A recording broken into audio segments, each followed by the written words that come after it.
Hello, and thank you for being interested in a dramatic paradigm shift in the care of the ICU patient. Most of you who are listening to this tutorial have been taking care of patients for a number of years. Clearly, the bar is much higher than to just do no harm. What we expect is to do much more than just doing no harm, but rather to continuously provide excellent care to our patients. What if I told you that the way we have all been practicing has in fact not been providing excellent care, but rather we have been actually doing harm? I hope the following lecture will create a little anxiety in all of you. That anxiety will be the result of that inner feeling we all have to not just do no harm, but rather to continuously strive to improve outcomes in all of our patients. So let me give you some past examples of things that we knew were good that turned out to be bad ideas. Remember, with each of these, we as clinicians were trying to improve outcomes, but on further analysis, turned out to be actually doing harm to our patients. Let's look at the PA catheter. I can recall a day when all hemodynamically unstable patients had a PA catheters. How about the issue of high-volume ventilators to ensure good oxygenation? What we did not know is that while we were oxygenating the patient, we were actually destroying the lung. Crit goals have changed. Although we currently know there is no reason in many cases to transfuse to greater than 30, in many cases, we still do it. Old habits are difficult to kill. The high use of muscle relaxants, lidocaine for PVCs, high-dose epi for cardiac arrest, and tight glucose control. That's just to name a few of those things that we used to think were the right thing to do. The list is even longer. How about sedation in the ICU? Surely this cannot be on that prior list.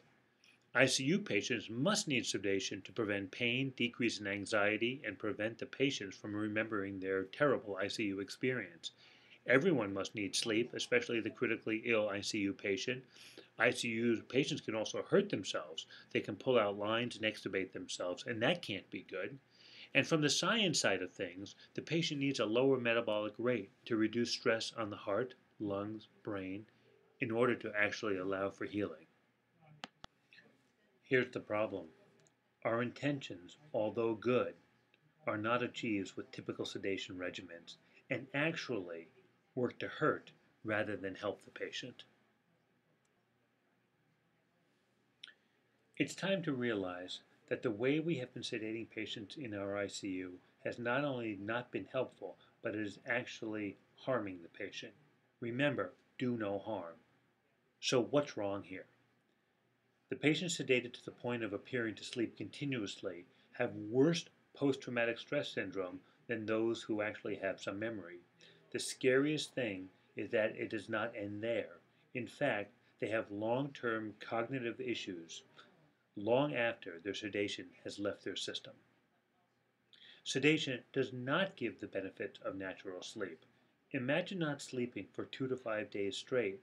That is what we are doing to our patients when we put them into a chemically induced coma. No wonder they're delirious when they wake up. There's great evidence that those patients with less sedation do not, in fact, hurt themselves and do not pull lines out.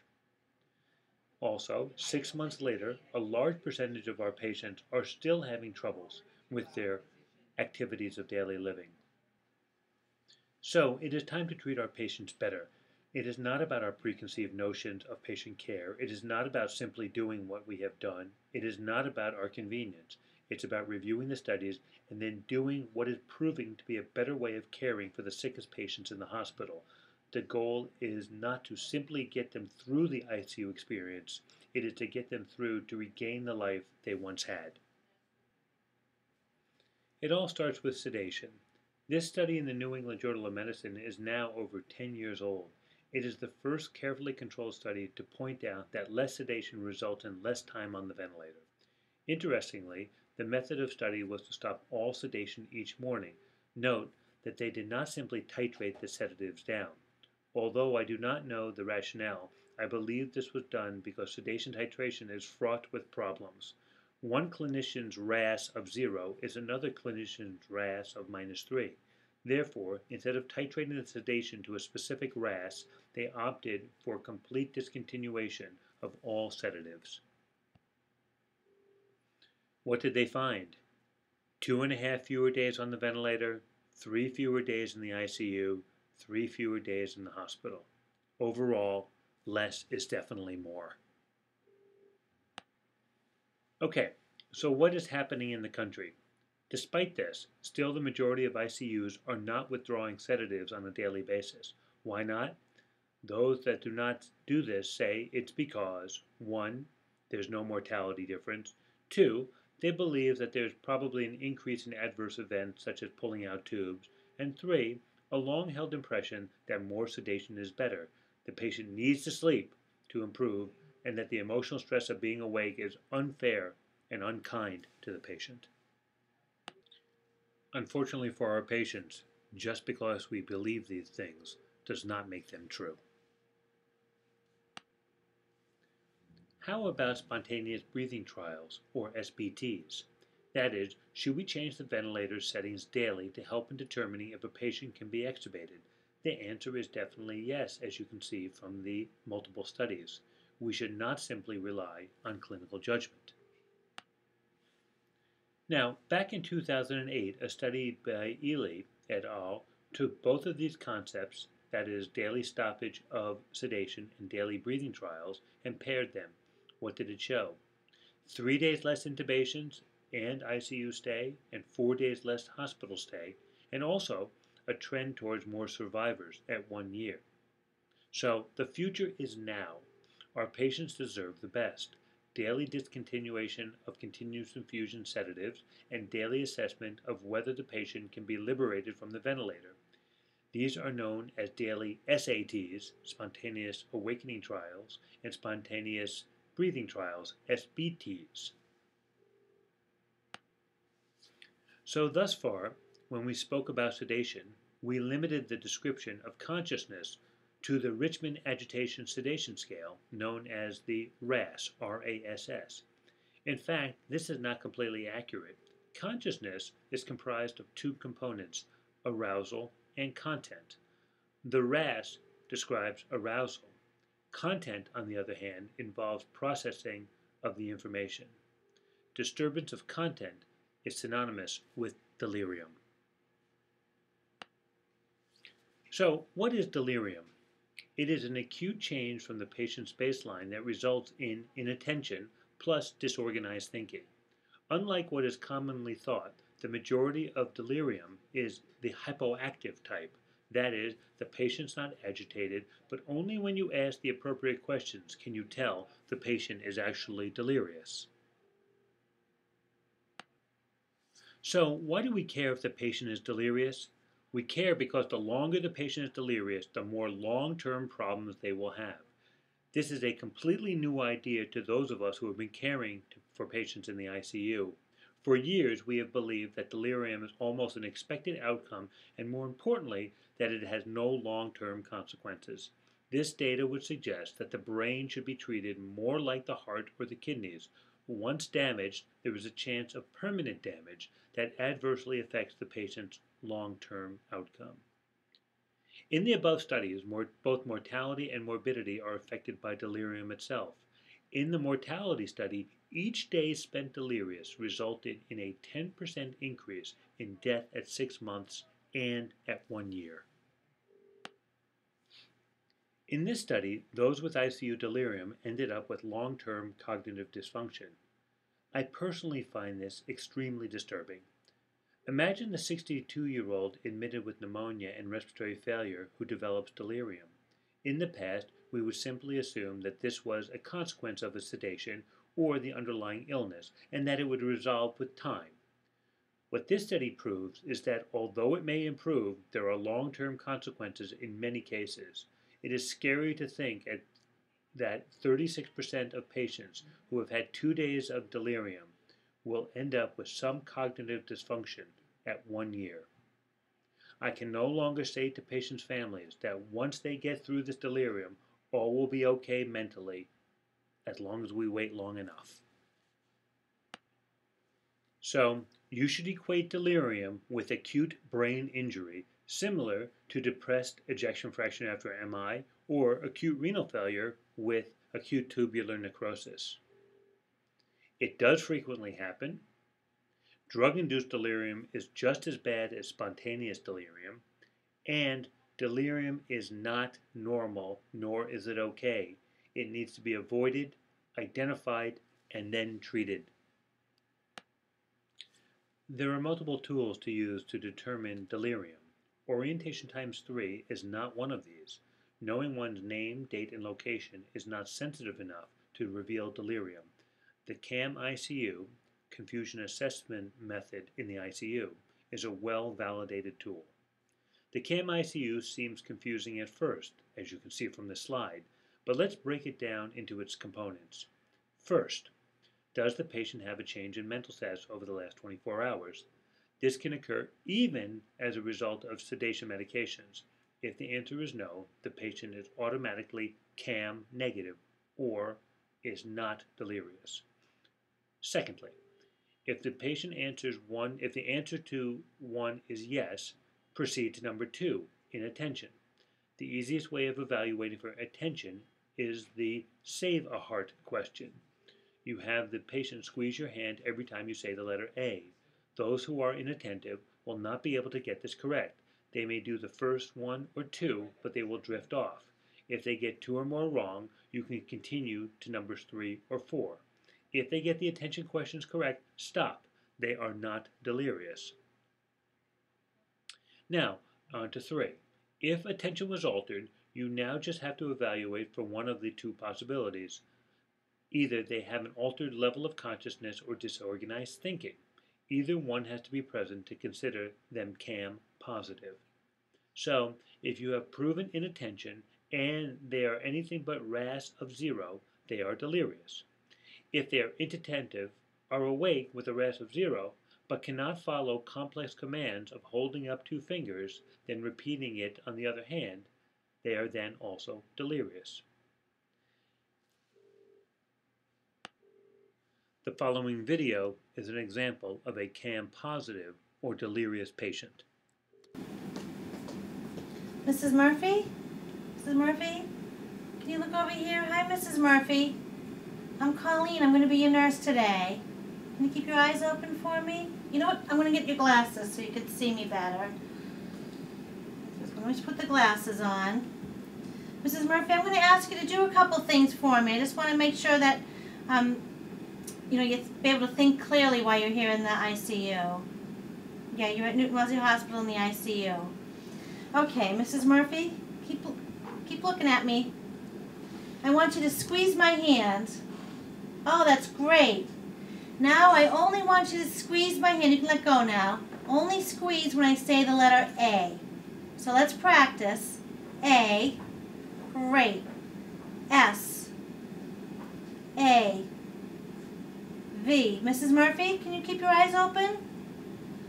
E. A.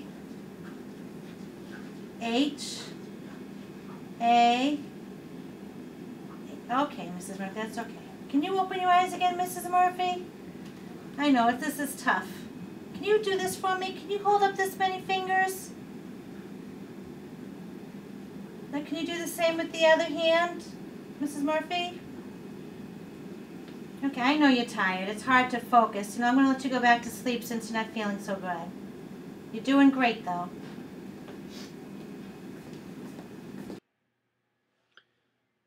There are no magic formulas for medications. However, it's pretty clear that the GABAergic agents result in a high likelihood of delirium. The most well-recognized GABAergic agents are the benzodiazepines. Propofol also activates the GABAergic receptors to some extent. They too can result in delirium. However, this is thought to be at a lower extent than those of the benzos. The opiates can be used for sedation as well. Note that there is a very dramatic recent study in which the sedative was limited to morphine alone. In this study, patients were extubated 4 days earlier than a standard sedation regimen. Dexmedetomidine, or Precedex, has shown significant promise when it comes to minimizing delirium. Overall, remember, benzos result in delirium the most. Propofol probably results in less delirium compared with the benzos. Narcotics alone are reasonable alternatives, and all continuous sedation infusions can result easily in oversedation and delirium. The last part of the paradigm shift is that of early exercise. I think of how weak I feel after being sick for 2 or 3 days. Imagine being 80 years old, vented and sedated, and being in bed, immobile for 1 week. It's no surprise there are long-term physical consequences and disability. Here's the data. Almost 50% of patients with ARDS will have physical problems not associated with pulmonary issues at 12 months. At 5 years, many of those patients still can't physically walk well. Our patients not only are at risk for long-term physical illness, but also for mental illness. So, is there anything we can do to help prevent this deterioration? Back in 2009, the study in The Lancet showed that those patients that were exercised early in their ICU course had far improved outcomes in ambulation and independence at discharge, as well as fewer vent days. Also, there were a number of trends: less delirium, fewer ICU days, less weakness at discharge, and lower overall mortality. Although not formally studied, there are some other benefits of early mobilization. Firstly, improved sleep. Unfortunately, our medications do not promote natural, rejuvenative sleep. The only good sleep is natural sleep. The best way to do this is to tire the patients out with exercise. That is why there is a significant benefit to exercising the patient on the evening shift to allow them their natural sleep. Secondly, it results in less sedation. In order to walk a vented patient, they need to be awake. Note that they can be delirious, and there is evidence that exercise itself decreases delirium. Thirdly, it promotes a very positive vibe in the room, both with family and with caregivers. And lastly, it results in a sense of hope by the patient. So to sum up, every vented patient should be on the ABCDE protocol. ABC, awakening and breathing trial. Prior to awakening, a safety screen will have to be passed. Note that if the patient is not on continuous sedation, it is likely the patient will already have passed the safety screen. Then an SBT safety screen is performed, followed by an actual SBT using 0 of PSV and 5 of PEEP. The D stands for delirium assessment. As discussed, this is specific to content of consciousness. To determine if the patient is delirious, the CAM-ICU tool is used. To repeat, here is the overview of the CAM-ICU. You need an acute change in mental status followed by inattention. Then you need either an altered level of consciousness or disorganized thinking to then be considered CAM positive, otherwise known as being delirious. And lastly, the patient will have a safety screen for exercise. Most people will be exercised as you see from the screen. Note that passive range of motion is not exercise. Exercise ranges from dangling on the side of the bed to sitting in the chair to actually walking in the hall while still being ventilated. This change in how we treat the sickest patients in the hospital is a paradigm shift. Each and every one of us needs to re-examine how we treat these patients. Are we about simply getting them through the ICU, or are we about getting them back to their lives that they led prior to the ICU experience? I know you all believe it is the latter. It will take a sense of personal responsibility to do what is right, a feeling that all of us are a team, and a can-do attitude. Good luck, and thank you.